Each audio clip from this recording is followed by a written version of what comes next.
महाराष्ट्राची कुलस्वामिनी आई तुळजाभवानी छत्रपती शिवाजी महाराज घटनेचे शिल्पकार डॉक्टर बाबासाहेब आंबेडकर या महामानवास मी प्रथम अभिवादन करतो। आज या ठिकाणी भारतीय जनता पार्टी, शिवसेना आणि महायुतीच्या उमेदवार खासदार डॉक्टर प्रीतमताई मुंडे यांच्या या लोकसभेच्या जाहीर सभेसाठी उपस्थित असणारे भारतीय जनता पार्टीचे राज्याचे अध्यक्ष आदरणीय दानवे साहेब, राज्याच्या ग्रामविकास मंत्री आणि बीड जिल्ह्याच्या पालकमंत्री लोकनेत्या आदरणीय पंकजाताई मुंडे, आदरणीय खासदार प्रीतमताई मुंडे, व्यासपीठावर उपस्थित असलेले नामदार आदरणीय खोतकर साहेब, व्यासपीठावरील सर्व सन्माननीय पदाधिकारी मंडळी आणि उपस्थित या सभेसाठी मोठ्या संख्येने उपस्थित असलेल्या या वडीलधारी मंडळी आणि तरुण मित्रांनो, आज या ठिकाणी आपण खासदार प्रीतमताई मुंडे यांच्या उमेदवारी अर्ज भरण्याची आज तारीख आहे आणि त्यांच्या या सभेसाठी सगळेजण उपस्थित आहेत। आताच रमेश भाऊंनी सांगितलं की महारॅली बघून विरोधकांच्या पायाखालची वाळू या ठिकाणी सरकलेली आहे। खासदार प्रीतमताई मुंडे यांचा विजय आजच या ठिकाणी घोषित झालेला आहे।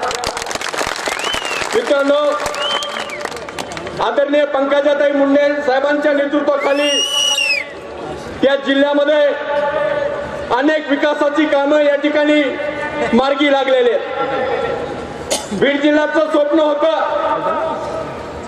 की बीडला रेल्वे आली पाहिजे, हे स्वप्न खासदार प्रीतमताई मुंडे यांनी या ठिकाणी पूर्ण केलेलं आहे।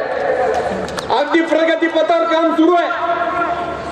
आज काही नेत्यांनी या ठिकाणी आरोप केला की खासदार ताईंनी सांगितलं होतं की पुढचा अर्ज भरण्यासाठी मी रेल्वेत बसून येईन, परंतु आता मला त्यांना सांगायचं वाटतंय की आदरणीय पंकजाताई आणि प्रीतमताई यांनी हे काम हाती घेतलेलं आहे आणि काम अतिशय प्रगती पथावर आहे आणि पुढच्या काही दिवसामध्ये, काही महिन्यामध्ये नक्कीच बीडला रेल्वे आल्याशिवाय राहणार नाही, ह्याच्यामध्ये तीळ मात्र शंका नाही।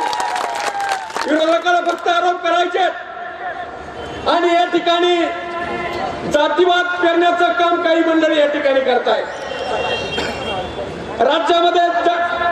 राज्यामध्ये जे लोक सोबत आहेत, विशेषतः दानवे साहेबांना मला सांगायचंय की महायुतीमध्ये घटक पक्ष म्हणून काही लोक या ठिकाणी आमच्या जिल्ह्यातले तुमच्या सोबत काम करतायत आणि भूमिका घेतात की राज्यामध्ये आम्ही भारतीय जनता पार्टी बरोबर आहे पण जिल्ह्यात नाही। हे अत्यंत चुकीचं आहे।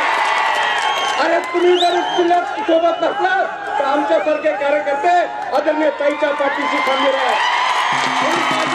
काही कारण नाही, कारण की तुमचे सगळेचे सगळे जिल्हा परिषदेचे सदस्य आदरणीय ताईंनी सोबत घेतलेले आहेत आणि मी देखील ताईच्या पाठीमागे खंबीरपणे उभा आहे, म्हणून काळजी करायचं काही कारण नाही। फक्त तुम्ही राज्यामध्ये फिरा, बीड मध्ये तुमचं काही राहिलं नाही, त्या जनतेला माहिती आहे। म्हणून या ठिकाणी हे तर फक्त केलं आहे, अजून बऱ्याच काही गोष्टी आदरणीय ताई या ठिकाणी करणार आहेत, म्हणून काळजी करायचं काही कारण नाही। मित्रांनो, या ठिकाणी ताई साहेबांना मी शब्द देतो की बीड मतदारसंघातले सगळे गावं त्यावेळेस प्रीतमताई मुंडे यांना लीड दिलेलं तुम्हाला या ठिकाणी दिसणार आहे। ती जबाबदारी आमची आहे। रमेश भाऊ असतील, आम्ही असू, या ठिकाणी जीवाचं रान करू, पण डॉक्टर खासदार प्रीतमताई मुंडे यांना या ठिकाणी बीड मतदारसंघामध्ये लीड देऊ, एवढंच बोलतो आणि थांबतो। जय हिंद, जय महाराष्ट्र।